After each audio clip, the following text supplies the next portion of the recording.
Ya, saudara, di Provinsi Bangka Belitung kita dapat melihat sejarah proklamator Soekarno dan juga Hatta di wilayah Muntok. Dan dari sana juga kita belajar sejarah bangsa terukir dan juga dapat dirasakan hingga dengan saat ini. Ya, dan untuk mengetahui informasi selengkapnya kita telah terhubung melalui Zoom bersama dengan Bapak Indra Hasan yang merupakan seorang tokoh masyarakat ND yang juga Ketua Umum Gerakan Membangun Tanah Air atau GEMTA. Selamat pagi Pak Indra. Ya, selamat pagi. Assalamualaikum warahmatullahi wabarakatuh. Waalaikumsalam warahmatullahi wabarakatuh. Pak Indra, bisa diceritakan sekilas sejarah Bung Karno ketika diasingkan di ND? Ya, Bung Karno difungsikan oleh Belanda. Ya, Bung Karno diungsikan oleh Belanda dari tahun 1934, tanggal 1 Januari, dan berakhir 18 Oktober 1938. Nah, sebelum Bung Karno diungsikan ke ND, banyak pejuang-pejuang dari Sumatera, dari Kalimantan, dari Jawa, itu sudah diungsikan oleh Belanda sebelumnya. Dan ND merupakan sebuah kerajaan di Flores. Kerajaan itu dipimpin oleh orang yang beragama Islam, jadi kerajaan Islam. Satu-satunya kerajaan yang ada di Flores.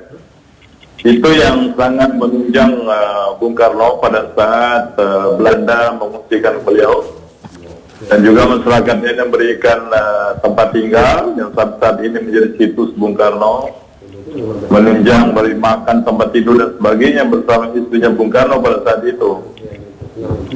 Jadi pejuang-pejuang sebelumnya itu sudah ada di ND sebelum Bung Karno diungsikan. Dan Bung Karno melakukan komunikasi dengan pejuang-pejuang yang sudah ada di ND sebelumnya dan berpikir bagaimana supaya bersama-sama memperjuangkan Indonesia itu menuju ke kemerdekaan. Dan dari dasar itu banyak komunikasi dengan tokoh agama, pejuang-pejuang sudah ada sebelumnya, sehingga terpikirlah namanya Dasar Negara Pancasila. Dan terjadilah tercetus perenungan dan sebagainya mengenai Dasar Negara Pancasila. Dan sampai hari ini ditetapkan menjadi ND itu tempat lahirnya Dasar Negara Pancasila. Dan dari ND baru Soekarno itu menuju ke Bangka Belitung. Jadi banyak pemikiran-pemikiran Bung Karno yang koordinasi dan kolaborasi dengan pemikiran-pemikiran intelektual yang dari pejuang-pejuang sebelumnya dan kerajaan dan para gereja. Pada saat itu didukung juga oleh kerajaan Islam, yang gereja katedral di ND itu tanah dihibahkan oleh kerajaan pada saat itu. Itulah timbul pemikiran Bung Karno bagaimana terciptanya pemikiran itu Dasar Negara Pancasila itu mulai dari ND. Itu sekilas sejarah yang terjadi Bung Karno di ND. Diungsikan bersama Ibu Inggit dan keluarganya. Nah, banyak dukungan dari masyarakat Pak ND secara aktual, baik pemikiran maupun secara physically, sehingga Bung Karno merasa nyaman, tenang dan gembira membuat pikiran secara bersama. Jadi ND ini adalah tempat sejarah pejuang-pejuang yang memikirkan bagaimana Dasar Negara Pancasila secara utuhnya dan diteruskan ke Bangka, diteruskan ke Jawa sehingga terciptalah. Ya, Pak Indra, apa buah pemikiran Bung Karno yang paling monumental untuk Indonesia selama dalam pengasingan di ND, Pak? Tadi juga Anda mengatakan bahwasannya Bung Karno dan juga Bu Inggit sangat berbahagia ketika berada di NTT, begitu?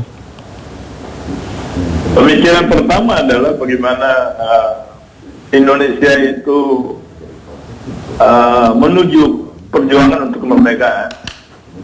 Dan kalau nanti Mas Anggi itu ke ND, Mas bisa melihat tuh bunga-bunga atau cat-cat yang di situs Bung Karno itu sebelum Indonesia merdeka itu bendera merah putih itu sudah dipikirkan oleh Bung Karno bersama-sama dengan kawan-kawannya pada saat itu.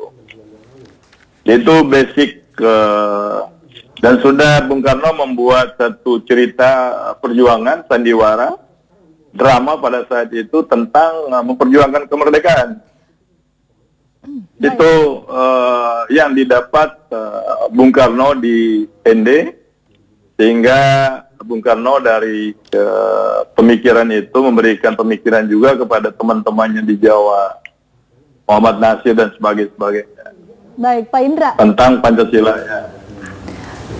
Ya, Pak Indra, memang banyak buah pemikiran Bung Karno yang lahir di ND. Sama halnya tadi juga dasar negara Pancasila, ini juga lahirnya difikirkannya itu di ND ya Pak. Nah, di tengah pandemi COVID-19 ini sendiri Pak, teladan apa yang bisa kita pelajari dari ajaran Bung Karno bila dikaitkan dengan kondisi kita saat ini? Jadi kalau saya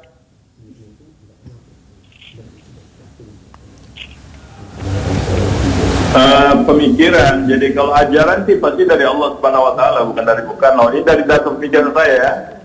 Kalau pemikiran diguidance oleh Allah Subhanahu Wa Taala, karena Bung Karno itu taat melaksanakan agamanya, terus banyak renungan dan sebagainya, jadi menimbulkan yang dibilang tadi ajaran Bung Karno. Ajaran Bung Karno itu bagaimana hidup satu kolaborasi, hidup kebersamaan, tidak individual. Tidak individual, hidup satu saling menopang satu dengan yang lain. Pak Indra, maksud kami teladan apa yang Anda bisa ambil dari sosok dan kita Bung pelajari? Karno begitu Pak? Ya, teladan tadi bagaimana berjuang secara tulus ikhlas. Yang kedua, saling menghargai, saling mencintai dalam perbedaan, menghormati perbedaan dan menjaga akan perbedaan.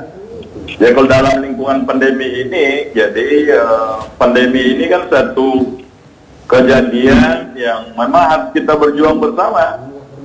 Itu yang saya bisa petik apa yang dilakukan Bung Karno selama perjuangan untuk menuju kemerdekaan. Jadi kalau pandemi ini, kalau menurut alur pikirnya Bung Karno, ya bersatu. Yang kedua, kita betul-betul melaksanakan takwa kita kepada Allah Subhanahu Wa Taala.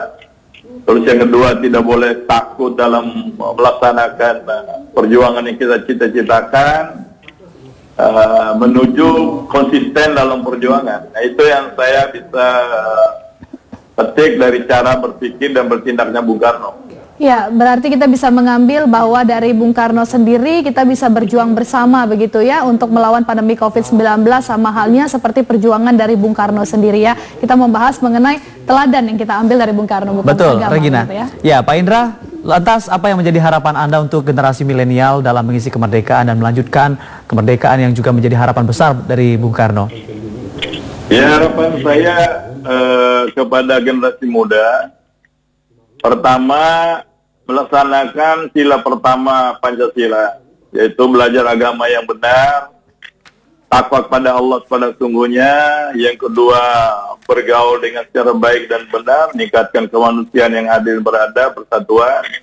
Jadi basically-nya adalah mengaplikasikan Pancasila dalam kehidupan sehari-hari. It's not just ceremonial, just lip service. Setiap individu anak bangsa ini, baik yang mau milenial maupun sudah mau meninggal, sudah tua, dia harus aplikasikan Pancasila itu. It's not just lip service, teriak Pancasila, tapi perilakunya tidak Pancasilais. Artinya tindakan sehari-hari itu yang kita harus mencerminkan kehidupan berbangsa negara yang basically-nya adalah Pancasila. Itu aja yang saya bisa berikan kepada generasi milenial maupun generasi yang sudah lanjut usia, karena apapun negara ini adalah tanggung jawab seluruh individu sebagai anak bangsa dalam negara ini. It's not just pemerintah atau just DPR, semua individu adalah leadership di dalam lingkungannya masing-masing. Ya, baik. Untuk Terima kasih Pak Indra Hasan yang merupakan tokoh masyarakat ND. Terima kasih telah bergabung bersama kami di Klik Indonesia Pagi. Ya, terima kasih.